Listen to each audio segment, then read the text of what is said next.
Energy! Lihim ng liham. Ang pinakamakulit na girlfriend mo sa balat ng radyo. Isang magandang morning sa inyong lahat! Ako pa rin po nag-iisang girlfriend mo sa radio. My name is Lindsay. Makulit pero may puso, handang makinig sa mga kwento mo. Alam mo, feeling ko kailangan mo na siyang iwan kasi it doesn't make sense. Ang kwento sa lihim ng liham.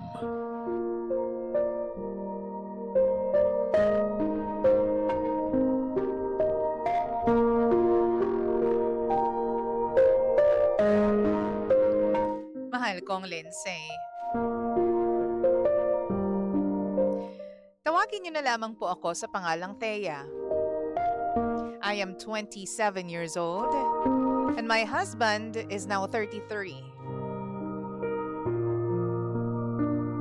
We were together for almost 7 years before getting married.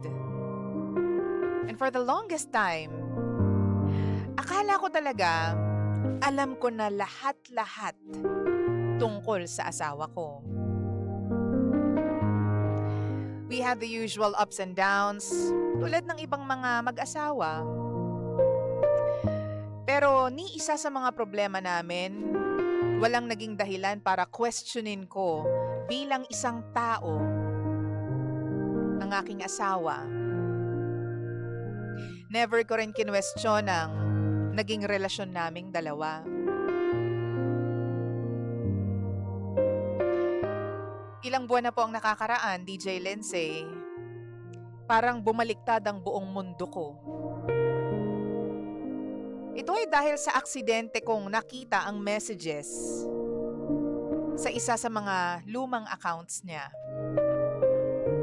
At first, akala ko scam or prank lamang. Kasi nung una parang walang sense yung mga usapan nila. But the more I read, mas lalo kong na-realize na pasikreto pala siyang nakikipagkita sa ibang lalaki sa iba't ibang punto ng aming relasyon. Yung iba nangyari nung nagde-date pa lang kami at yung iba nangyari matapos naming magpakasal. Nung kinumpronta ko siya, DJ Lindsay, hindi na siya nagdeny. He admitted everything and eventually told me na nahihirapan siya with his sexuality for years. Matagal na raw siyang nalilito. Matagal na raw siyang nagtatanong sa kung ano ba talaga ang gusto niya. Ang sabi niya, takot na raw siya.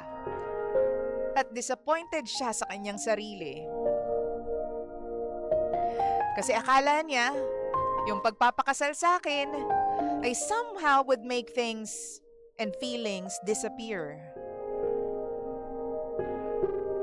Pero imbes na yun ang mangyari, parang mas tinago niya lamang daw ang kanyang sarili habang patuloy na iniisip yung ibang bahagi ng pagkatao niya. Hindi ko tuloy malaman, DJ Lindsay, kung paano ko siya susuportahan o kung paano ako magagalit sa kanya. Sa pagkakataon na ito, nung marinig ko ang explanations niya, parang ako mismo hindi makapaniwala. Kasi kapag nakatalikod pala ako, iba ang pagkatao ng mister ko. Hindi lang ito basta tungkol sa panloloko sa akin. It was realizing that the marriage I believed in ay binuo pala sa kasinungalingan. Tuloy ngayon, lahat ng memories namin together, kine-question ko. lahat ng masasayang moments, lahat ng promises. Tinatanong ko kung genuine ba yon o baka naman pagpapanggap lang. DJ Lindsay, nagmakaawa siya sa akin na wag akong umalis.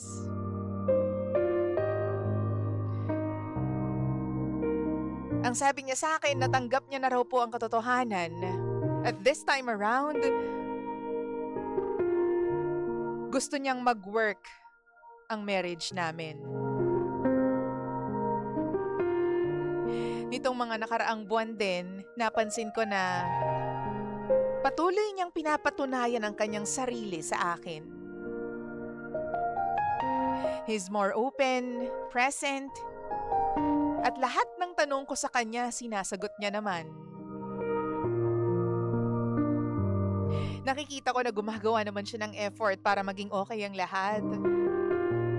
At sa tingin ko, hindi na siya nagpapanggap sa harap ko. Now, the problem is, DJ Lindsay, ako naman ang hindi okay.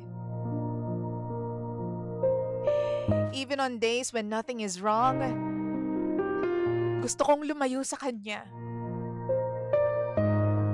Kapag magkasama kami, parang may invisible wall sa pagitan namin. I still care for him as a person.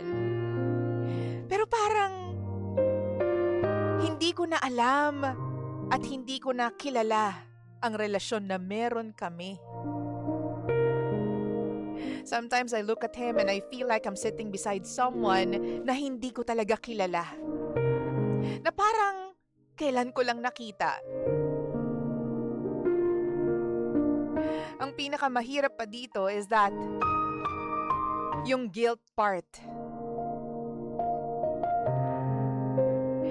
Alam mo yung pakiramdam na masama din sa loob ko kasi alam kong ilang taon niyang tinago yung pagkatao niya na yon. Dahil natatakot siya. Dahil nalilito siya. Alam kong mahirap yun. Pero meron ding parte sa akin na nagtatanong kung bakit mo ko ginamit? Bakit ginawa mo kong collateral damage? Habang kinikilala mo at inaalam mo ang tunay na pagkatao mo.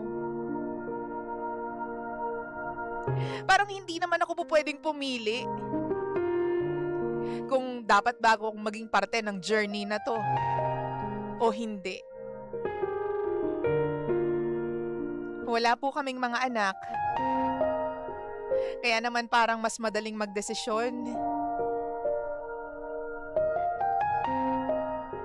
Pakiramdam ko, test ito sa amin. And speaking of test, DJ Lindsay, kailan lang nagpa-test ako at thankfully, lahat ng results ko ay negative. At least, yun ay isang bagay na hindi ako dapat mag-worry. Honestly, hindi ko na alam kung anong dapat kong gawin. Posible ba na buuin ulit ang marriage? Matapos mong madiskubre na merong kakaiba sa pagkatao ng mister mo? Meron po bang dumaan na sa ganitong sitwasyon? At naging okay ang pagsasama nila? Or baka naman ako na lang yung nakakapit? Kasi baka natatakot ako at baka nagigilty ako na kapag umalis ako, mas kawawa siya.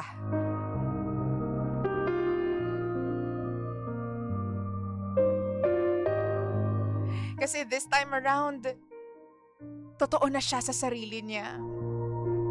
Kahit na nung una, puro kasinungalingan ang pinakita niya sa akin. Muli, hindi ko na po alam kung anong dapat kong gawin. Kaya please, tulungan niyo po ako.